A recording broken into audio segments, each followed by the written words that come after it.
O Mahabharata. De Krishna Dvaipayana Vyasa. Livro 3. Tirtha Yatra Parva. Capítulo 105. O mar seco, mas Agastya não pode trazê-lo de volta. Lumasa disse: aquele santo abençoado, o filho de Varuna, tendo alcançado o mar, falou aos deuses juntos, e aos santos reunidos, dizendo: eu certamente esvaziarei o oceano, esta residência do Deus das águas. Estejam prontos rapidamente com aqueles preparativos os quais lhes incumbe fazer. Tendo falado essas poucas palavras, o filho inabalável de Mitra e Varuna, cheio de cólera, começou a esvaziar o mar, enquanto todos os mundos permaneciam observando a façanha. Então os deuses, junto com Indra, vendo como o mar estava sendo esvaziado, foram tomados por imensa perplexidade, e o glorificaram com palavras laudatórias, dizendo: tu és nosso protetor, e a própria providência para os homens, e também o Criador dos mundos. Por teu favor o universo com seus deuses quiçá possa ser salvo da destruição. E o magnânimo, glorificado pelos deuses, enquanto os instrumentos musicais de coristas celestes estavam tocando todos em volta, e enquanto flores celestes eram derramadas sobre ele, tornou seco o extenso oceano. E vendo o amplo oceano desprovido de água, a hoste de deuses ficou muito contente, e pegando armas excelente de forja celeste, desceram para matar os demônios com corações corajosos, e eles, atacados pelos deuses magnânimos, de grande força, e de velocidade rápida, e rugindo ruidosamente, não puderam resistir ao ataque de seus inimigos velozes e valorosos, aqueles residentes das regiões celestiais, ó descendente de Bharata. E aqueles demônios, atacados pelos deuses, berrando ruidosamente, por um momento continuaram o combate terrível. Eles foram em primeiro lugar queimados pela força das penitências realizadas pelos santos, que tinham se desenvolvido, portanto, os demônios, embora eles se esforçassem ao máximo, foram finalmente massacrados pelos deuses. E enfeitados com brochés de ouro, e tendo em seus corpos brincos e braceletes, os demônios, quando mortos, pareciam belos de fato, como árvores palasa quando cheias de flores. Então, ó o melhor dos homens, uns poucos, o restante daqueles que foram mortos da tribo Kalakeya, tendo rachado a Deus a terra, tomaram refúgio no fundo das regiões inferiores. E os deuses, quando viram que os demônios estavam mortos, com diversos discursos, glorificaram o Santo Poderoso, e falaram as seguintes palavras: ó tu de braços fortes, pela tua graça os homens obtiveram uma grande bênção, e os Kalakeyas, de força implacável, foram mortos por teu poder, ó Criador de seres. Enche o mar agora, ó de braços poderosos, devolve a água bebida por ti. Assim abordado, o santo abençoado e poderoso respondeu: aquela água já foi digerida por mim. Algum outro meio, portanto, deve ser pensado por vocês, se vocês desejam se esforçar para encher o oceano. Ouvindo essas palavras daquele santo de alma amadurecida, os deuses reunidos foram tomados por admiração e tristeza, ó grande rei. E então, despedindo-se uns dos outros, e curvando-se ao Santo Poderoso, todos os seres nascidos seguiram seu caminho. E os deuses com Vishnu foram até Brahma. E tendo-se consultado outra vez, com o propósito de encher o mar, eles, com mãos unidas, falaram sobre reenchê-lo. Capítulo 106. A história de Sagara, 60.000 filhos, mais um filho. Lumasa disse: então a eles reunidos, Brahma, o avô dos homens, dirigiu-se desta maneira: vão, ó deuses, para onde a sua vontade possa levá-los, ou seu desejo os conduza. Levará um longo tempo para o oceano retomar seu estado habitual, o motivo será fornecido pelos parentes do grande rei Bhagirata. Ouvindo as palavras do avô universal, Brahma, todos os deuses principais seguiram seu caminho, aguardando o dia quando o oceano seria enchido novamente. Yudhishthira disse: qual foi aquele motivo, ó santo? E como os parentes de Bhagirata o forneceram? E como o oceano foi reenchido pela interferência de Bhagirata? Ó santo que consideras tuas práticas religiosas como teu único tesouro, ó tu da classe sacerdotal. Eu desejo ouvir o relato das realizações do rei, narradas em detalhes por ti. Vaisampayana disse, assim abordado pelo rei magnânimo e virtuoso, ele, o chefe de homens da classe sacerdotal, narrou as realizações do rei Sagara de grande alma. Lomasa disse, nasceu na família da tribo Kshaku um soberano da terra chamado Sagara, dotado de beleza e força. E esse mesmo rei de nome temido não tinha filhos, ó descendente de Bharata. E ele levou destruição através das tribos dos Ayayas e dos Talajangas, trouxe sob submissão toda a casta militar, e assim governou o seu próprio reino. E, ó o mais louvável dos descendentes de Bharata, ó o chefe da família Bharata, ele tinha duas esposas orgulhosas de sua beleza e de sua juventude, uma princesa da linhagem Vidarbha, e a outra da linhagem real de Sivi. E, ó o chefe de reis, aqueles soberanos de homens, se dirigiu à montanha Kailasa, acompanhado por ambas as esposas, e com o desejo de ter um filho, dedicou-se à prática de penitências extremamente austeras. E tendo se dedicado à prática de austeridades rígidas, e também empenhado na contemplação conhecida pelo nome de Yoga, ele obteve a visão do Deus magnânimo de três olhos, o matador do demônio chamado Tripura, o produtor de bênçãos para todos os seres, o eternamente existente, o ser dominante, o portador do arco Pinaka, que leva nas mãos a sua arma bem conhecida, o tridente, o Deus de três olhos, o repositório da paz eterna, os soberanos de todos aqueles que são ferozes, capaz de assumir muitíssimas formas, e o marido da deusa Unã. E aqueles soberanos de homens, de braços fortes, logo que contemplou o Deus, aquele concessor de bênçãos, caiu aos seus pés, com ambas as suas rainhas, e ofereceu uma prece para ter um filho. E o Deus Shiva, bem satisfeito com ele, falou assim para aquele mais justo dos soberanos de homens, acompanhado por suas duas esposas, dizendo, ó Senhor de homens, levando em conta o momento astrológico no qual tu ofereceste a tua oração a mim, 60.000 filhos, ó o principal dos homens seletos, valorosos e caracterizados por orgulho excessivo nascerão em uma destas tuas duas esposas aqui. Mas todos eles, ó o soberano da terra, perecerão juntos. Na outra mulher, no entanto, nascerá um único filho valente, que perpetuará a tua linhagem. Tendo dito isso a ele, o deus Rudra Shiva desapareceu de vista naquele mesmo local, e o rei Sagara voltou para sua própria residência acompanhado por suas duas esposas, com o coração muito encantado pelo que tinha acontecido então. E, ó o mais louvável dos filhos de Manu, isto é, dos homens, lá as duas esposas de olhos de lótus dele, a princesa de Vidarbha e a princesa de Sivi, vieram logo a engravidar. E subsequentemente, no dia previsto, a princesa de Vidarbha deu à luz algo da forma de uma cabaça e a princesa de Sivi deu à luz um menino tão belo quanto um deus. Então o soberano da terra decidiu jogar fora a cabaça, quando ele ouviu proveniente do céu um discurso proferido em uma voz profunda e solene, ó rei, não sejas culpado desta ação precipitada, tu não deves abandonar teus filhos.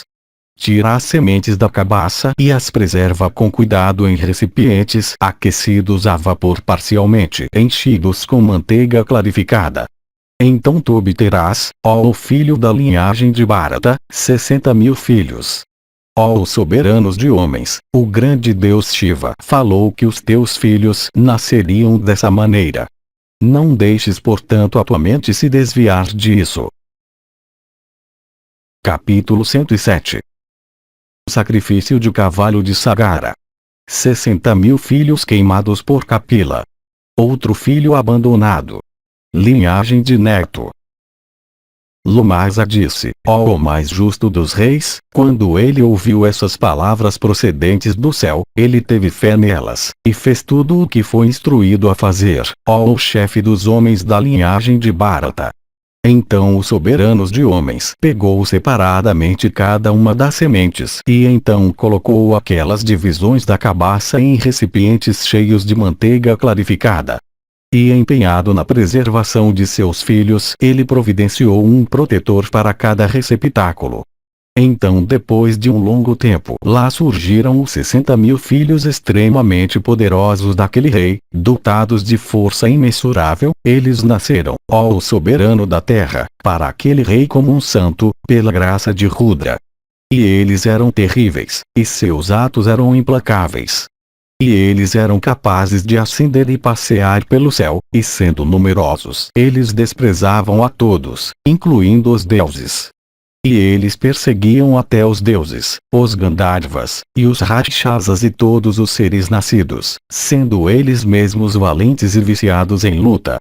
Então todas as pessoas, importunadas pelos filhos estúpidos de Sagara, unindo-se com todos os deuses, foram até Brahma em busca de proteção. E a eles dirigiu-se o avô abençoado de todos os seres Brahma, dizendo: sigam seu caminho, ó deuses, junto com todos esses homens. Em um espaço de tempo não muito longo acontecerá, ó deuses, uma destruição grande e extremamente terrível dos filhos de Sagara, causada pelo ato cometido por eles. Assim abordados, aqueles deuses e homens, ó o Senhor dos filhos de Manu, se despediram do avô e voltaram para os locais de onde eles tinham vindo. Então, ó o chefe da linhagem de Bharata, depois do lapso de muitos dias, o poderoso rei Sagara aceitou a consagração para realizar os ritos de um sacrifício de cavalo. E seu cavalo começou a vaguear pelo mundo, protegido por seus filhos. E quando o cavalo alcançou o mar, seco e terrível de contemplar, embora o cavalo fosse protegido com cuidado muito grande, ele desapareceu de repente no próprio local sobre o qual se encontrava. Então, ó o Senhor respeitado, aqueles filhos de Sagara imaginaram que o cavalo excelente tinha sido roubado, e retornando até seu pai contaram como ele foi roubado fora de vista. E então ele dirigiu-se a eles dizendo: vão e procurem pelo cavalo em todos os pontos cardeais. Então, ó o grande rei, por essa ordem de seu pai, eles começaram a procurar pelo cavalo nos pontos cardeais e por toda a superfície da terra. Mas todos aqueles filhos de Sagara, todos juntos, não puderam achar o cavalo nem a pessoa que o tinha roubado. E voltando então, eles com palmas unidas se dirigiram assim ao seu pai que estava diante deles: ó o protetor de homens, ó o soberano da terra, ó o rei. Por tua ordem, este mundo inteiro com suas colinas e suas regiões de floresta, com seus mares, e seus bosques, e suas ilhas, com seus ribeirões e rios e cavernas, foi totalmente investigado por nós. Mas nós não pudemos achar nem o cavalo, nem o ladrão que roubou o mesmo. E ouvindo essas palavras o rei ficou insensato pela raiva, e então disse a eles todos, arrebatado pelo destino: vão embora vocês todos, que vocês nunca voltem. Procurem novamente pelo cavalo. Sem aquele cavalo sacrificial vocês nunca devem retornar, meus garotos. E aqueles filhos de Sagara aceitaram essa ordem de seu pai, e mais uma vez começaram a procurar pelo mundo inteiro. Assim sendo, aqueles heróis viram uma abertura sobre a superfície da terra. E tendo alcançado aquele buraco, os filhos de Sagara começaram a escavá-lo. E com espadas e picaretas eles prosseguiram cavando o mar, fazendo os maiores esforços. E aquela residência de Varuna no oceano, sendo assim escavada pelos filhos unidos de Sagara e rachada e cortada por todos os lados, foi colocada em uma condição de extrema aflição. E os demônios e cobras e rakshasas e vários outros seres animados começaram a proferir gritos miseráveis, enquanto eram mortos pelos filhos de Sagara. E centenas e milhares de seres animados foram vistos com cabeças cortadas, e troncos separados, e com suas peles e ossos, e juntas lacerados e quebrados. Assim eles foram em frente cavando o oceano, que era a residência de Varuna, e um espaço de tempo extremamente longo se passou no trabalho, mas ainda assim o cavalo não foi encontrado. Então, ó o Senhor da Terra, perto da região nordeste do oceano, os filhos de Sagara enfurecidos cavaram tão fundo até o mundo inferior, e lá eles viram o cavalo vagando pela superfície do solo. E eles viram o magnânimo Kapila, que parecia uma massa perfeita de esplendor. E tendo-o visto brilhante com seu esplendor, assim como o fogo brilha com suas chamas, eles, ó rei, vendo o cavalo, ficaram cheios de alegria. E estando entusiasmados, impelidos por seu destino, eles não prestaram atenção à presença do magnânimo Kapila, e correram adiante com a intenção de apanhar o cavalo. Então, ó grande rei, Kapila, o mais virtuoso dos santos, ele a quem os grandes sábios chamam de Kapila Vasudeva, assumiu um olhar flamejante, e o santo poderoso disparou chamas em direção a eles, e assim incendiou os filhos estúpidos de Sagara. E Narada, cuja prática de austeridades era muito grande, quando ele os viu reduzidos a cinzas, foi até o lado de Sagara, e deu a informação para ele. E quando o rei soube daquelas notícias terríveis que provieram da boca do santo, por quase 1 hora ele permaneceu triste, e então ele se lembrou do que Shiva tinha dito. Então, mandando buscar Ansumã, o filho de Asamanjas, e seu próprio neto, ele, o chefe da família Bharata, falou as seguintes palavras: aqueles 60.000 filhos de força imensurável, tendo se deparado com a cólera de Kapila, encontraram a morte por minha causa. E, ó meu garoto de caráter imaculado, o teu pai também foi abandonado por mim, para cumprir meu dever como um rei, e estando desejoso de fazer o bem para os meus súditos. Yudhishthira disse: ó o santo cuja única riqueza consiste em práticas religiosas, dize-me por que razão Sagara, o principal dos reis, abandonou seu próprio filho, dotado de coragem. Um ato tão difícil para todos os outros homens. Lomasa disse: um filho nasceu para Sagara, conhecido pelo nome de Asamanjas, ele que foi dado à luz pela princesa de Sivi. E ele costumava agarrar pela garganta os filhos delicados dos cidadãos, e os jogava no rio enquanto eles gritavam. E então os cidadãos, dominados por terror e dor, se reuniram, e todos, com palmas unidas, suplicaram a Sagara da seguinte maneira: ó grande rei, tu és nosso protetor do temido perigo do ataque de uma força hostil. Portanto cabe a ti nos salvar do perigo terrível que provém de Asamanjas. E o mais justo dos soberanos de homens, tendo ouvido essas notícias terríveis de seus súditos, por quase 1 hora permaneceu triste e então falou para seus ministros, dizendo: que hoje o meu filho Asamanjas seja levado para fora da cidade. Se vocês desejam fazer o que é aceitável para mim, que isso seja feito rapidamente. E, ó o protetor de homens, aqueles mesmos ministros, assim abordados pelo rei, realizaram com pressa exatamente o que o rei os tinha mandado fazer. Assim eu narrei para ti como o magnânimo Sagara baniu seu filho, com a intenção de assegurar o bem-estar dos residentes da cidade. Eu agora narrarei totalmente para ti o que Ansumã de Arco Poderoso ouviu de Sagara. Ouve-me. Sagara disse: ó meu garoto, eu estou profundamente triste por ter abandonado teu pai, por causa da morte dos meus filhos, e também por ser mal sucedido em obter o cavalo de volta. Portanto, ó neto, atormentado pela dor e confuso, com a obstrução dos meus ritos religiosos como eu estou, tu deves trazer de volta o cavalo e me resgatar do inferno. Assim abordado pelo magnânimo Sagara, Ansumã foi com tristeza àquele local onde a terra tinha sido escavada.